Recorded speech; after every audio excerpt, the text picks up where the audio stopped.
el propósito de esta serie, de esta enseñanza, es conocer, tener un panorama bien general de qué se trata la Biblia. Nuestra Biblia, si somos honestos, nuestra Biblia, ahora utilizamos la digital, muchos todavía tienen la del papel, yo sugiero las dos, pero nuestra Biblia es un libro muy raro. ¿Cuántos pueden estar de acuerdo con ello? Okay, tan sagrada que es, tan santa que es, con tanto respeto que le tenemos, que la amamos, tenemos que admitir que nuestra Biblia es un libro muy raro. Es un libro muy único, es un libro muchas veces difícil de entender. Entonces necesitamos tener un poquito de información general, como que de qué se trata la cosa. Y durante las semanas pasadas hemos estado estudiando exactamente eso, información muy general. Y cuando digo general, es general, bien general, nada casi específico. Y en una ocasión estudiamos lo que es el Antiguo Testamento, después de qué se trata el Nuevo Testamento, de qué se tratan las epístolas. Y el día de hoy vamos a estudiar lo que tiene que ver con la última parte de la Biblia, lo que tiene que ver con el tema de profecía. No es cierto. No te me asustes. No sé cuántos de ustedes conocen que la Biblia incluye mucha información profética. Profecía tiene que ver con cosas que Dios anunció de antemano, antes de que sucedieran. Y alguna de esta profecía ya sucedió, alguna de esta profecía está por suceder y otra profecía la estamos viviendo en nuestros tiempos. Así que cuando hablamos del Nuevo Testamento, vimos que el Nuevo Testamento se categoriza como en tres partes. La primera parte son los evangelios. Eso tiene que ver con la historia de Jesús. Si tú nunca has leído la Biblia, yo te recomiendo que empieces con los evangelios. Es muy interesante, es narración, es historia acerca de la vida de Jesús.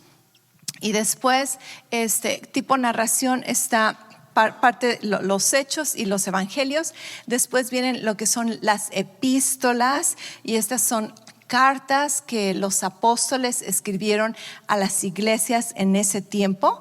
Y como es la palabra de Dios, estas cartas aún son relevantes para nuestras vidas el día de hoy. Como 2000 años después, todavía estas cartas son relevantes. Y este es uno de nuestros enfoques principales como iglesia, porque estas cartas fueron escritas para las iglesias. Así que nuestro enfoque como cristianos del 2023, por poco se me olvida en qué año estamos, en nuestro siglo, en el siglo XXI, el enfoque de nosotros, si tú dices ¿qué es lo que más tengo que ponerle atención en la Biblia? Son las epístolas, porque con este grupo de gente te relacionas. En la Biblia, los mensajes de la Biblia están enviados para diferentes grupos de personas. El primer grupo son los judíos, el otro grupo más principal en el Nuevo Testamento es la iglesia, y después está los gentiles. Los gentiles son los que no son ni judíos ni iglesia. Entonces cuando estudiamos la Biblia, cuando leemos la Biblia, encontramos que algunas partes hablan para los judíos, otras partes tienen que ver con los gentiles, otras partes tienen que ver con la iglesia. Y si tú quieres saber cuál parte me pertenece, si tú has recibido a Jesús, si tú eres un seguidor de Jesucristo, entonces tú eres parte de la iglesia, tú formas parte de este grupo, y las epístolas son las más relevantes para tu categoría, ¿ok? Y después la tercera parte que categoriza el Nuevo Testamento es profecía. Y entre ellas principalmente está lo que conocemos como el libro de Apocalipsis. Y para empezar tenemos que hablar acerca de este nombre, Apocalipsis. ¿Qué piensas cuando escuchas este nombre, Apocalipsis? Si eres como la mayoría de las personas, te imaginas como el fin del mundo, ¿cierto? Te imaginas esas películas donde el mundo se acaba y un meteorito está y como que zombies, y no sé, pero Apocalipsis suena como que, uy, asústate, ¿verdad? Empieza el drama, empieza el problema. Pero ¿sabías que el nombre, la palabra Apocalipsis, no tiene nada que ver con últimos tiempos, no tiene nada que ver con fin del mundo, no tiene nada que ver con algo dramático? Apocalipsis viene de la palabra griega apocalipsis y significa revelar. Revelar, bien sencillo. Si yo tuviera un trapo aquí como tipo magia, ¿verdad? Si tuviera un trapo y habláramos griego, yo te diría, voy a Apocalipsis lo que está debajo de este trapo. Y levanto el trapo, y ves mi iPad. ¿Qué sucedió? Es que el iPad fue Apocalipsis. El iPad fue revelado. Apocalipsis significa revelación. Nada que ver con el fin del mundo y nada que ver con meteoritos, con zombies, con nada que nada. Apocalipsis significa descubrir algo, destapar algo, relevar algo que estaba oculto, que estaba cubierto. Y el libro de Apocalipsis, la revelación de Apocalipsis, ni siquiera se trata con los eventos de los últimos tiempos. La misma Biblia nos dice qué tipo de revelación es esta. Y la revelación que el libro de Apocalipsis menciona es la revelación de Jesucristo. Ni siquiera de los últimos tiempos, ni siquiera del fin del mundo. Y esto lo podemos encontrar en el primer versículo de Apocalipsis. Si tienes tu Biblia, Apocalipsis 1:1 dice: la revelación, ¿qué es lo que vamos a descubrir? ¿Qué es lo que se va a revelar? ¿Qué es lo que vamos a mostrar que estaba oculto, que no habíamos visto? La revelación de Jesucristo, no de los últimos tiempos, no del fin del mundo. ¿De quién? De Jesucristo. La revelación de Jesucristo que Dios le dio para mostrar a sus siervos las cosas que deben suceder pronto. Él la dio a conocer enviándola por medio de su ángel a su siervo Juan. ¿Ok? Aquí se me hace un poco interesante este tipo teléfono, el juego del teléfono. ¿Cuántos han jugado el juego del teléfono? Donde alguien te dice algo y tú lo dices y tú lo dices. Y cuando terminamos el juego, el mensaje no tiene nada que ver con el original. Aunque este mensaje es fiel y verdadero y no se perdió. Pero si te das cuenta en este versículo, dice que Dios le dio a Jesucristo esta revelación y Jesucristo se la dio al ángel para que el ángel la revelara al apóstol Juan. Un juego de teléfono, ¿ok? Pero este juego fue verídico y recibimos el mensaje tal y como Dios lo envió. Y después, algo que contradice casi la costumbre que ha sucedido a través de la historia.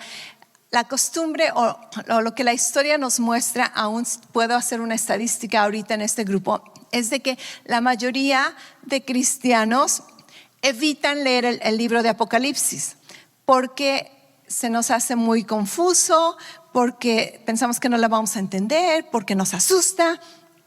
Y este libro de Apocalipsis es como que el menos leído. Y la Biblia nos dice que este libro es el que más tenemos que leer. De hecho, es uno de los libros en el Nuevo Testamento donde nos da una promesa. Y si lees conmigo el versículo 3, Apocalipsis 1:3, dice: bienaventurado o bendecido o feliz o digno de ser envidiado. Dice: bienaventurado es la persona que lee las palabras de esta profecía. Y no solamente los que leen, dice los que la oyen. ¿Te acuerdas cómo leer la Biblia? Un método de leer la Biblia, leerla en voz alta.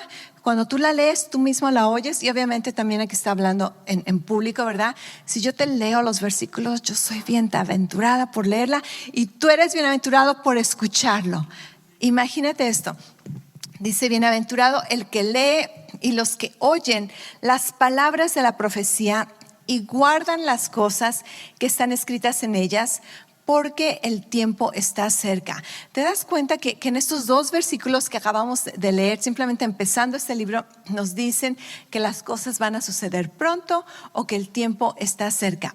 Ahora, si tú eres joven, adolescente, quizá este no sea el tema favorito para estudiar, para escuchar, porque tú dices, no, ¿cómo que ya está acabando la cosa? Yo tengo todavía mucho que vivir. Te entiendo, tengo 2 hijos adolescentes y uno de hecho me preguntó anoche, ¿cuánto tiempo crees que queda? Porque me escuchó que estaba leyendo Apocalipsis y me dice, ¿cómo cuánto tiempo crees que queda? Así como que nada contento, ¿verdad? Con este mensaje. Y le dije, no importa cuánto queda, pueden quedar 40 años, 100 años, 2 años. Le digo, olvídate de esto, no, tú no tienes que estar enfocado en esto, simplemente sabe que ese es nuestro destino, nuestra esperanza, pero ahorita tú vive tu vida al máximo, ¿ok? Así que no tienes por qué estar preocupando como que el mundo se te va a acabar. ¿Sabías que todos vamos a morir? Todos lo sabemos, pero no despertamos, o al menos la mayoría normal, gente normal, no despierta pensando, oh, ¿cuándo me voy a morir? ¿Verdad? No, simplemente sabemos que es una realidad, que es un destino, es parte de nuestro futuro, pero ¿qué sucede? Vivimos nuestra vida. Entonces, si eres joven, este mensaje, estas profecías, tiene que ser esperanza para ti, pero nada pesado, nada triste o un mensaje deprimente, ¿ok? Jóvenes, ¿está bien? ¿Sí? ¿Estamos de acuerdo? Jóvenes de 40 años, ¿estamos de acuerdo? Ok, perfecto. Jóvenes de 50, 60, ok, todos estamos bien. Y entonces vemos que ¿por qué vamos a leer el libro de Apocalipsis? Porque es el final, es el gran final.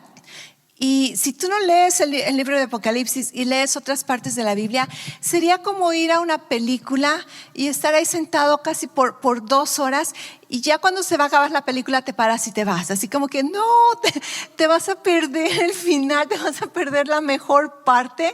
Entonces, leer el libro de Apocalipsis es como no perderte el final de la historia. También nos ayuda a profundizar nuestra confianza en la Escritura, porque ves cómo todo el plan termina y cómo Dios siempre ha estado en control, y es un gran final, no te lo quieres perder. Después también nos ayuda a consolidar nuestro enfoque, nuestra esperanza en el futuro que tenemos prometido, ¿ok? Entonces sabemos que nuestro futuro es glorioso en Cristo, es eterno en Cristo como creyentes en Jesucristo. Así que es por eso que leemos este libro. Nos ayuda a entender la importancia de compartir nuestra fe. Es muy importante que compartamos nuestra fe, y cuando vemos lo que está por suceder, vemos la urgencia de que, wow, necesariamente tenemos que ser testigos del Evangelio y proclamar el Evangelio en cuanto tengamos oportunidad, a cuantos más podamos, porque sabemos lo que les puede esperar si no conocen a Jesús. Y también una razón por la cual leemos el libro de Apocalipsis es porque cuando conoces de qué se trata la historia y cómo van a suceder las cosas, no te sorprendes de las cosas que suceden en nuestra situación actual. Cuando escuchas, estamos hablando como 3 años antes, cuando escuchas que una pandemia mundial va a cerrar y a ponerle una pausa a todo el mundo, ¿ok? Para muchas personas esto fue alarmante. ¿Cómo es posible? Jamás nos imaginamos. Muchos de los cristianos dicen, oh, ok, sí, ya no las esperábamos, ¿verdad? Cuando escuchas de guerras y Israel, mucha gente así, ¿cómo es posible? ¿Pero por qué? Y la paz del mundo. Y los que conocemos la historia decimos, oh, sí, ya sabíamos que estaba por venir, tiene que suceder. Cuando escuchas de terremotos, de de señales naturales, cuando escuchas de avances tecnológicos, de lo que puede suceder ahora con la tecnología. Otra vez, si tú conoces la historia, tú dices, es la palabra de Dios verdaderamente confirma todo lo que estamos viviendo. Y entonces nos trae un tipo de confort y nos da seguridad en nuestros días actuales, lo que estamos viviendo, lo que está por suceder. Esto no quiere decir que no nos alarmamos, esto no quiere decir que no hay cosas que nos sacuden muchas veces, pero conocemos el panorama general, ¿cierto? ¿Ok? Ahora, bien rapidito, te voy a tratar de dar a conocer de qué se trata el libro de Apocalipsis, más que nada como que la estructura del libro de Apocalipsis. Pero para ello necesitas saber que, ¿te acuerdas la semana pasada que mencionamos que casi una tercera parte del Nuevo Testamento son referencias al Antiguo Testamento? ¿Ok? El libro de Apocalipsis es una prueba de ello. El autor, el apóstol Juan, está asumiendo que tú conoces del Antiguo Testamento, porque muchas referencias, el libro de Apocalipsis tiene como 400 y tantos versículos. Y dentro de estos 400 y tantos versículos, se hace referencias a versículos o a cosas del Antiguo Testamento como 800 veces. O sea que lo doble. Por cada versículo hay como 2 referencias al Antiguo Testamento. Entonces, el autor como que asume que tú estás un poco familiarizado con el Antiguo Testamento. Y la Biblia es sorprendente, es maravilloso, como es todo un círculo. El Nuevo Testamento habla acerca del Antiguo Testamento, el Antiguo Testamento apunta al Nuevo Testamento y es todo un círculo, tú no puedes separarlo. Y esto es lo que nos hace maravillarnos de cómo es posible que diferentes autores en diferentes siglos, en diferentes ubicaciones, escribieron la misma historia, el mismo mensaje con referencias. Y esto nos comprueba que verdaderamente la Biblia es la palabra de Dios, eterna y viva para siempre, ¿ok? Así que al autor se le dan unas instrucciones y se le dice, escribe lo que has visto y escribe lo que es. El capítulo 1, escribe lo que has visto. El capítulo 2 es casi, escribe lo que es, lo que estaba presente en sus tiempos. Y después del capítulo 4 en adelante al capítulo 22, dice, y escribe lo que va a suceder. Entonces, en el libro de Apocalipsis vamos a encontrar un poquito de historia, vamos a encontrar cosas que él vio cuando tuvo una experiencia sobrenatural en visiones, como una experiencia fuera de su cuerpo, y se le dio instrucciones. Escribe todo lo que has visto, todo lo que está pasando ahorita y lo que va a suceder. Y entonces la estructura casi del libro de Apocalipsis es el capítulo 1 es lo que el apóstol Juan vio. Dice, escribe lo que has visto. Y este capítulo 1 es maravilloso. Nos da una imagen de Jesucristo glorificado, reinando y con poder. El Jesucristo al que nosotros tenemos la imagen es el Jesucristo que estuvo aquí en la tierra por 30 y tantos años. Y vemos un Jesús humilde, un Jesús lleno de gracia, un Jesús lleno de compasión, un Jesús que tenía amigos, un Jesús que se enojaba, un Jesús que lloraba, y es un Jesús bien humano, un Jesús que sangró en la cruz, un Jesús que perdonó, un Jesús que cuidaba de los suyos, un Jesús completamente humano. Y algo que me conmovió mucho cuando volví a leer todo este capítulo 1 de Apocalipsis es de ver que el apóstol Juan era uno de los más cercanos a Jesús. Jesús tenía 12 discípulos oficiales, y dentro de estos 12 tenía 3 bien cercanos. Eran como que su mano derecha, su mano izquierda, sus 2 manos derechas, no sé, estaban siempre con él. Y entre estos 3 discípulos, uno de ellos era el apóstol Juan. Y el apóstol Juan, sabemos por sus propias descripciones, especialmente en el Evangelio de Juan, que él era tan cercano a Jesús que tenía la confianza de recargarse en su hombro muchas veces. Se le acostaba, se le recargaba. Yo creo que uno de sus lenguajes de amor era contacto, ¿verdad? Físico. Hay gente que todo el tiempo está cerca de ti y te abrazan y te tocan y te están agarrando el brazo y se te recargan. Y hay gente que mantén tu distancia, ¿verdad? Juan era uno de esos que tenía que estar cerca a la gente todo el tiempo. Y nos dice la escritura que Juan se le recargaba a Jesús cuando comían y siempre estaba cerca de él.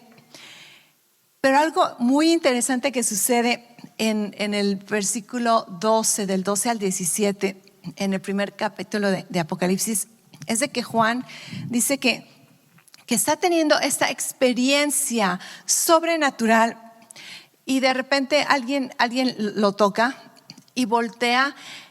¿Y sabías que no reconoció a Jesús como el Jesús que él conocía? Se dio cuenta que era Jesús, y en lugar de decir, Jesús, ya te extrañaba, ¿cómo estás? Y abrazarlo como él solía, la Biblia nos dice que cuando lo vio tuvo como un ataque, un shock físico. Se le acabaron, como que su sistema nervioso se puso en pausa, sus fuerzas, sus músculos no pudieron soportar la gloria de Dios. Y dice que se desvaneció. Dice, caí como muerto cuando vi a este ser. Y ya no lo describe como el Jesús que conocíamos, el Jesús humano. Empieza a Juan a describir algo y entendemos que su vocabulario no le alcanzaban las palabras. ¿Alguna vez has tratado de describir algo y no tienes el vocabulario con qué decirlo? Y entonces empiezas a decir mucho, era como esto, era como aquello, era como. Y así vamos a encontrar en Apocalipsis, que el apóstol Juan empieza a decir, y cuando vi a Jesús, dice, sus ojos eran como fuego y su cabello era como la nieve, como la lana, era tan blanco, su rostro era como el sol que estaba tan brillante. Y es una imagen de Jesús que Juan nunca había experimentado. Es el Jesús que está reinando el día de hoy, es el Jesús glorificado, el Jesús que es Señor de señores y Rey de reyes. Y es maravilloso ver que Jesús verdaderamente regresó a su estado divino, porque él ha sido divino, pero cuando vino aquí a la tierra, él vino como humano. La palabra nos dice que dejó su divinidad. Imagínate cuánto amor, cuánta humildad para venir como hombre, humillarse y hacerse como hombre. Y es por eso que tenemos mucho que celebrar en Navidad, porque celebramos eso, que Dios vino a la humanidad y no vino como una persona divina, vino como humano para poder relacionarse con nosotros. Y después en el capítulo 2 y 3 hay una experiencia que el apóstol Juan tiene, y después de que tiene esa revelación con Jesús, se le dan unas instrucciones. Y se le dice, sube aquí. Dice, y primero se le dice, vas a escribirle unas epístolas, unas cartas a diferentes iglesias, a 7 iglesias. Y les vas a dar mensajes de Jesucristo mismo para estas iglesias. Y después esto es en el capítulo 2 y 3, son las cartas a las iglesias, y Juan tiene algunos simbolismos y dice, y habían como 7 lámparas, y algo que es bien importante que entendamos en el libro de Apocalipsis es de que el libro de Apocalipsis debe de tomarse literalmente la mayor parte de veces, ¿ok? Lo que dice es lo que es. Pero también hay mucho simbolismo, y el simbolismo, en la misma Biblia te va a decir eso. ¿Qué significan estos símbolos? Por ejemplo, en el apóstol Juan dice, y habían 7 candeleros, y después dice, y los candeleros representan las iglesias. Entonces, los simbolismos, la misma Biblia te va a decir qué significan los símbolos, ya sea en el mismo Apocalipsis o después en el Antiguo Testamento. Y en cuanto a los mensajes que se da a estas iglesias, acuérdate, nosotros somos parte de ese grupo, ¿verdad? De las iglesias. Ahora, esas iglesias eran reales. Históricamente, estas iglesias existieron y tenían sus propios problemas, su propia localidad. Y algo que podemos entender es de que podemos recibir estos mensajes. ¿Cómo interpretamos estos mensajes a las iglesias? ¿Sí conmigo, iglesias? Ok, ¿cómo interpretamos estos mensajes a las iglesias? Hay diferentes tipos de interpretación. Podemos interpretar estos mensajes literalmente. El mensaje a la iglesia de Éfesos. Ok, literalmente, ¿qué significa? Que era un mensaje a la iglesia de Éfesos. ¿Y dónde estaba esa iglesia? En Éfesos. Literalmente. ¿Ok? Pero también podemos tomar estos mensajes con una interpretación corporativa, porque dice, da estos mensajes a las iglesias. Y sabemos que en el transcurso de la historia, aún hoy en nuestro día, hay muchas iglesias. Y entonces podemos interpretar estos mensajes literalmente a las iglesias de ese tiempo, históricamente, y también corporativamente. El mensaje a las iglesias durante todo el tiempo de la iglesia. Y después podemos tomar también esos mensajes de una manera personal, porque dice, este es el mensaje a las iglesias, pero después dice, el que tiene oído para oír, que oiga. Entonces ahora está hablando como a un individuo, ¿ok?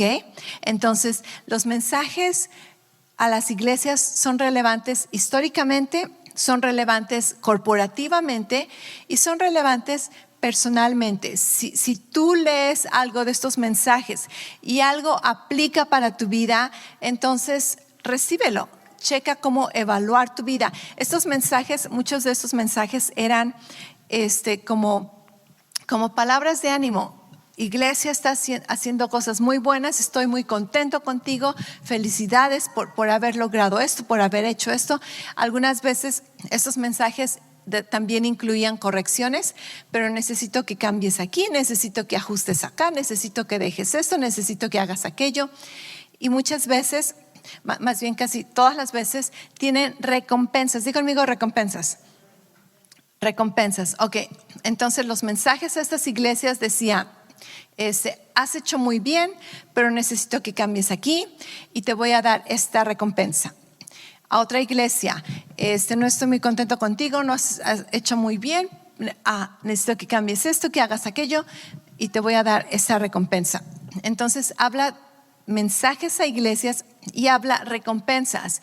Y si pones atención a esas recompensas tienen que ver con coronas, con vestidos blancos, de lino y resplandecientes.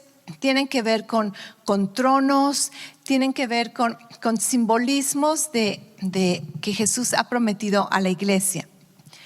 Y después podemos recibir el mensaje de las iglesias con una aplicación profética. En cuanto algunos eruditos de la Biblia dicen que cada una de esas iglesias también puede representar un periodo en la historia.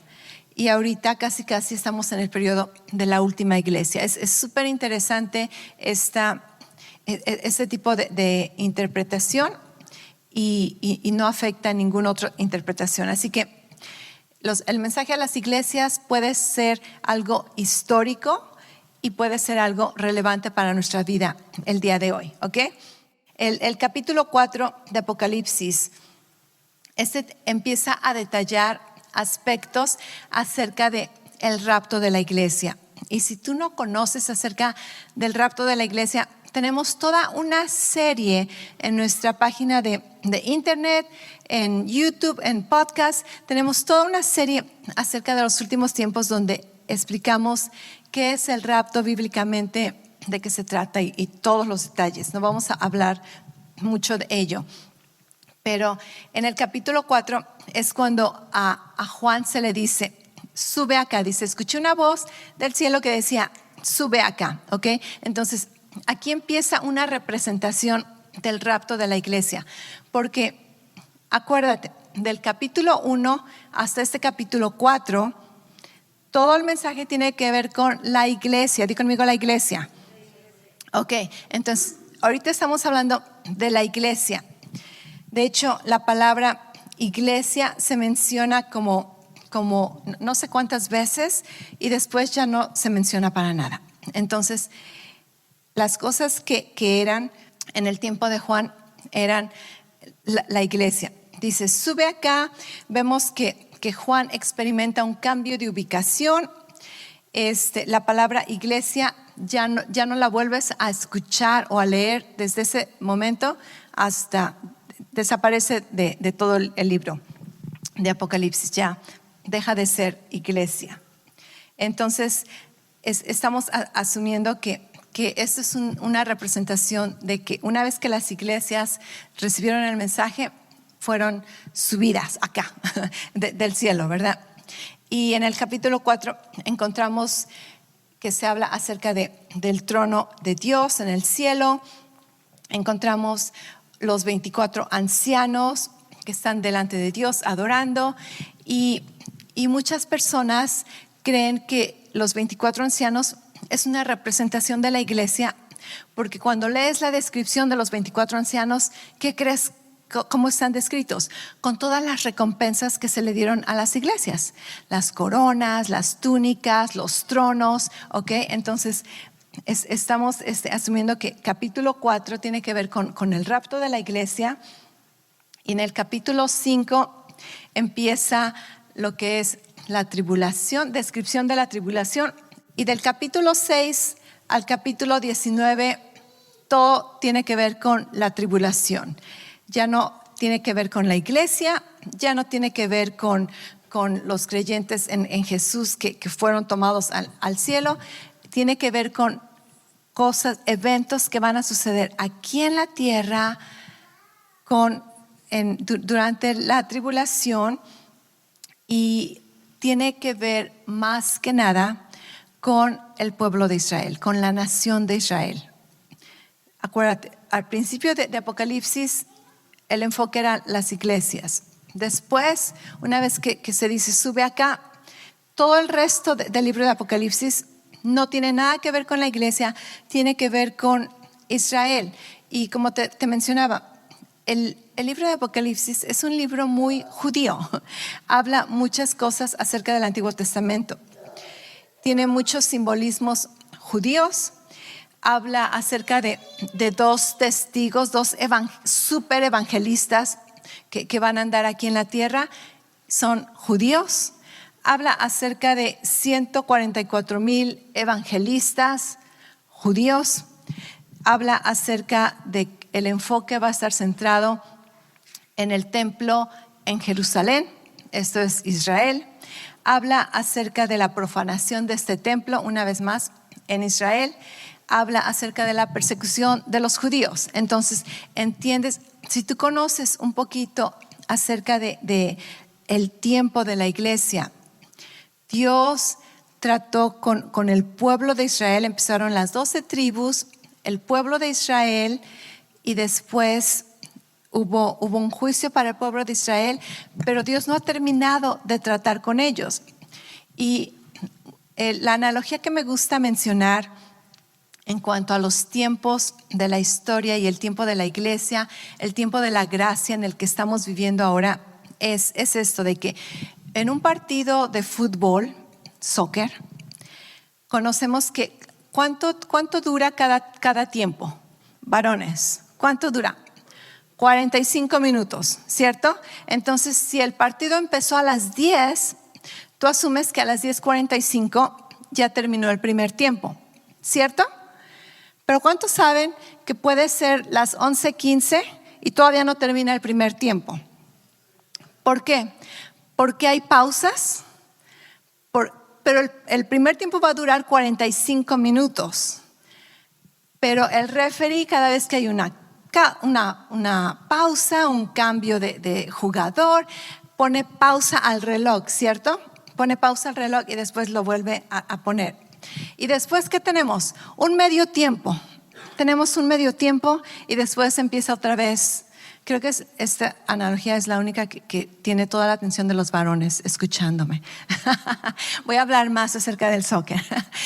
Y entonces, la analogía que a mí me gusta explicar para entender así como más sencilla la cosa es esto de que del principio de la historia, el principio de la historia en Génesis hasta la venida de Jesús es casi como el primer tiempo, ¿ok?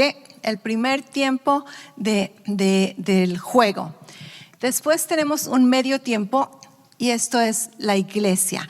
El periodo de gracia, la Biblia también le llama la época el tiempo de los gentiles, el misterio que estaba oculto por todos los siglos, es la iglesia. La iglesia, tú no la vas a encontrar en el Antiguo Testamento. No sabían de la iglesia, este era un misterio. Y el apóstol Pablo nos explica, ¿verdad? Que Dios tenía preparado este tiempo tan hermoso en el que estamos viviendo, el periodo de la gracia. Y una vez que este medio tiempo termina, una vez que la iglesia es quitada de la historia, Jesús nos llama y nos dice, sube aquí y nos vamos, ¿verdad? Con Jesucristo.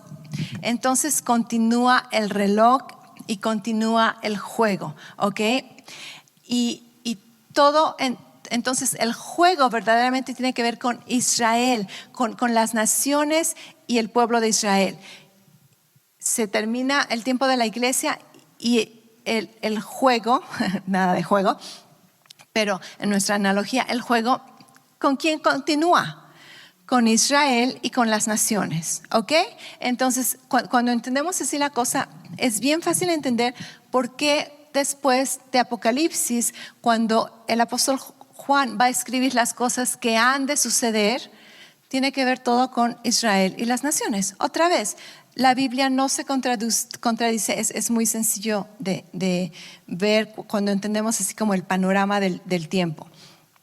Y después, para los que están un poquito familiarizados con el Antiguo Testamento, uno de los libros, profecías que complementa mucho el mensaje de Apocalipsis es el libro de Daniel, las profecías de Daniel. Y después, como que Daniel y Apocalipsis son continuación, se complementan el uno al otro. Tienes que conocer un poquito de historia y profecía para entender cómo Apocalipsis continúa la historia de Daniel. Esto no lo vamos a tratar ahorita, quizá en otra ocasión, no lo sé, pero estos son muchos detalles y son números y son fechas y son personajes de la historia, pero simplemente si estás interesado, se pone bien divertida la cosa cuando estudias estas cosas. Pero para ello necesitas un cuaderno, necesitas un pizarrón, necesitas pluma, necesitas anotar muchas cosas y poner, ¿verdad? Todo tu mapa en el escritorio para ver de qué se trata toda esta historia. Vemos que Dios es el autor. Algo que me gusta cuando el apóstol el apóstol Juan está en el cielo y va a empezar a ver todo lo que está por suceder. Un detalle que se menciona muchísimo en este capítulo 4 y 5 es el trono. Es el trono y Dios en el trono. Y esto me gusta porque quiere decir que aunque pareciera que hay un caos y que hay todo un relajo en la tierra, Dios está en el trono y Dios está coordinando todo y Él sabe todo lo que va a suceder. La palabra dice que ni un acento de la palabra no ha sido puesta allí con un propósito. Entonces podemos estar confortados de que Jesús es el Rey.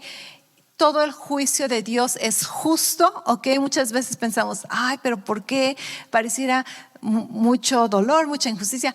Sabemos que Dios es justo, ¿ok? Dios es justo. Y de hecho, no somos nadie para decir, es que no es justo, porque nosotros no queremos lo que es justo. Queremos la gracia de Dios y la misericordia de Dios. Y podemos ver que muchas de estas cosas están apuntando a que los tiempos están cerca. Los tiempos están cerca, pero igual, y si falta todo un siglo, los tiempos se siguen acercando, ¿ok? Entonces no somos alarmantes, ¿verdad? No estamos aquí para que arrepiéntete. No, si eres parte del cuerpo de Jesucristo, has sido lavado con su sangre. Tus pecados han sido perdonados, gloria a Dios. Y entonces lo único que tenemos que hacer es lo que sucede al final de la historia de Apocalipsis. Después del capítulo 19, los capítulos restantes hablan de cómo va a terminar la cosa. Dios continúa en el trono. Las personas que creyeron, que le recibieron, son salvas. Las personas que no reciben lo que quisieron, no estar cerca de Dios, no recibir a Dios. Y terminamos con la creación renovada, nuevos cielos, nueva tierra, la nueva Jerusalén, y un cántico o una declaración que los santos dicen. Es Maranata, que significa ven Señor Jesús, ¿verdad? Y entonces así es como vivimos nuestra vida, con esta proclamación, ven Señor Jesús. Tengo muchos planes para mi futuro, tengo muchos planes para el año nuevo, pero nada de ello se va a comparar con la venida de Jesús. Así que algo que escuché cuando era joven era de que planea tu vida, vive tu vida como si Jesús jamás volviera a venir. Pero mantente listo con tu corazón, tu actitud, como si Él fuera a venir el día de hoy. Entonces, algo que tenemos que estar siempre conscientes es, una vez más, estamos aquí, la vida es para vivir, vive la vida abundante que Jesús te dio, no te paralices en tu vida. Esto es algo que el apóstol Pablo le decía a los tesalonicenses, no paralices tu vida y dejes de trabajar y dejes de hacer todo porque ya va a venir al Señor. No, vive tu vida al máximo. La vida es para vivir, pero sabe que en cualquier momento podemos escuchar una voz que diga, sube aquí, ¿ok? Y vamos a encontrarnos con Jesús. Algo que no mencioné y necesito mencionar es de que hay dos venidas de Jesús. La primera venida de Jesús que estamos esperando es cuando Jesús viene, pero no a la tierra. Viene, nos encuentra en las nubes. La iglesia es arrebatada con Él. Y entonces vamos a estar con Él durante todo este periodo de la tribulación. Y después Jesús regresa a la tierra. Esto es lo que se conoce como su segunda venida. Y cuando Jesús regresa a la tierra, nosotros regresamos con Él. Y es toda otra enseñanza que no tengo ahorita tiempo para enseñarte. Pero por último, quiero terminar con una imagen que casi es un resumen de lo que se trata la vida, de lo que se trata nuestra historia. Si tú quieres saber como en un minuto de qué se trata la Biblia, cuál es la historia de la Biblia. La imagen es un espejo de la historia. En una columna tenemos todos los eventos generales que sucedieron antes de Jesucristo. Después Jesús viene a cortar la historia. Conocemos que Jesús viene a cortar la historia. Vemos que Jesús corta la historia y después están los eventos que suceden después de Jesús. Entonces, tú empiezas a ver, esto es un reflejo, es un reflejo de la historia. Empieza abajo, donde dice Dios y gente justa en el paraíso. Ahí empieza la historia. Está Dios y Adán y Eva, que no tenían pecado, estaban en el paraíso. Después entra a la escena Satanás y el pecado. Aparecen en la historia. Después hay un juicio y destrucción del mundo con el diluvio. Después del diluvio, la humanidad quiere tener un gobierno mundial con la torre de Babel. Y después Dios dice, no, así no se va a solucionar la cosa. Voy a empezar a trabajar con 12 tribus que finalmente terminan siendo el pueblo de Israel.